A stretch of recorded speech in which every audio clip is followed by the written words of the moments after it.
चलो ज़रा क्वेश्चन देखो, पहले क्वेश्चन नीचे से टैली करेंगे, यहाँ पे समझेंगे और वहाँ सोल्यूशन का अपना करेंगे, ठीक है। एक्स और वाई पार्टनर्स थे, कैपिटल कितनी थी 1 लाख और 80,000। 1 अप्रैल 2016 को, हाँ, और कह रहा उनका प्रॉफिट शेयरिंग रेशियो कितना था 2:1। इंटरेस्ट ऑन कैपिटल 12% का डिसाइड हुआ था, और वाई तो पार्टनर है, हाँ, कह रहा वाई को हमने सैलरी भी देनी है, और सैलरी कैसी है एनुअल, तो मतलब ये अमाउंट ऑलरेडी 12 से मल्टीप्लाइड है। उसके अलावा क्या कह रहे हैं, प्रॉफिट फॉर द ईयर कितना हुआ है 50,000 का प्रॉफिट हुआ है। और क्या कह रहे हैं, मैनेजर, अब ये मैनेजर कौन है, एक्स या वाई, ये कोई भी नहीं है, कोई बाहर का बंदा है। कह रहे हैं मैनेजर को हमने कमीशन भी देना है, कितना 10% ऑफ द प्रॉफिट्स, तो मैनेजर का कमीशन भी है। अब ये बताओ ये प्रॉफिट कौन सा प्रॉफिट है, बिफोर वाला, क्या बिफोर वाला, अच्छा ये प्रॉफिट आपको नहीं लग रहा, ये जो मैनेजर का कमीशन है ये P&L का आइटम है, क्योंकि इसके अंदर जो खर्चे आते हैं वो पार्टनर वाले खर्चे आते हैं, और ये खर्चा हमारा पार्टनर का खर्चा नहीं है। इसका मतलब ये वाला जो खर्चा है ये यहाँ दिखाई देगा। तो ये जो प्रॉफिट है, अब मैं इस प्रॉफिट को यहाँ नहीं लिख सकता, अब मुझे ये प्रॉफिट यहाँ लिखना पड़ेगा, by profit before manager commission कितना है 50,000। अभी मैं आप लोगों को एक छोटी सी चीज़ में फंसाने की कोशिश भी करूँगा, ठीक है।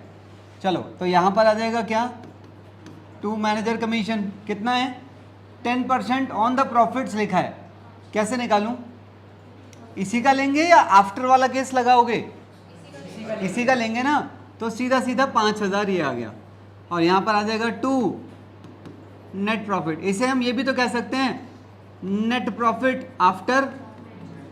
आफ्टर मैनेजर कमीशन कितना आ रहा है 45,000। तो ये 45,000 बेसिकली यहाँ लिखा जाएगा।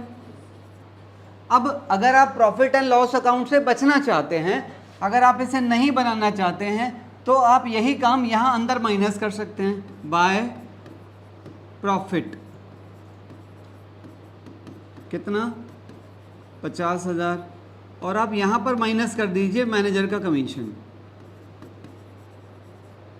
ऐसा करने पे आपको प्रॉफिट एंड लॉस अकाउंट अलग से बनाने की ज़रूरत नहीं पड़ेगी। हमने ऐसा क्यों किया, क्योंकि जो प्रॉफिट हमें दिया गया है वो नेट प्रॉफिट नहीं है, तो हमें पहले उस प्रॉफिट को शुद्ध बनाना है, प्योर बनाना पड़ेगा, और जैसे वो प्रॉफिट प्योर बन जाएगा उसके बाद आप आगे बढ़ सकते हैं। क्लियर है, चलो ज़रा पहले आगे आप बात करते हैं फिर देखते हैं। अब हमने पार्टनर्स को देना है इंटरेस्ट ऑन कैपिटल। अच्छा, इनकी जो बिजनेस है वो पुराना है कि नया है, पुराना है, तो यहाँ पर क्या लिखा जाएगा, by balance brought down 1 lakh और 80,000। अब हम सबसे पहले उन्हें देंगे इंटरेस्ट ऑन कैपिटल 12%, 12,000 और 9,600, तो वही इंटरेस्ट ऑन कैपिटल यहाँ पर तो खर्चा बन के आएगा, हाँ या ना, कितना था 12,000 इधर और 9,600 इधर, और वही इंटरेस्ट ऑन कैपिटल यहाँ मालिकों के लिए इनकम बन के आएगा, हाँ या ना। उसके बाद हमने क्या देना है, वाई को सैलरी देनी है,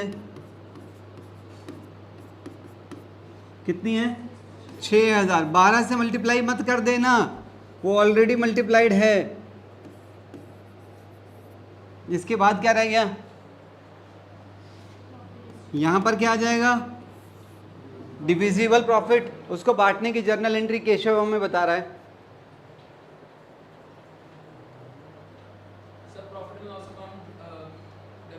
नहीं